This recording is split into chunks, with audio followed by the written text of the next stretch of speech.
Nagsumiti na ng kanyang resignation si Dr. Anthony Liachon bilang Special Advisor for Non-Communicable Diseases sa Department of Health.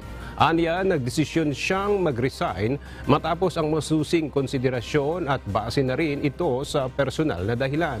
Naniniwalaan niya si Dr. Liachon na ito ay mas makabubuti para sa kanya, sa kanyang pamilya at para sa hinaharap.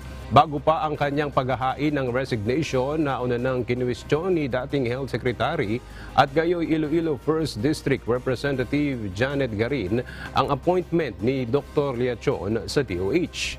Napag-alaman rin ng komite sa Kamara na wala rin umanong master's o doctorate degree in public health si Dr. Liachon kaya't hindi siya maituturing na public health expert.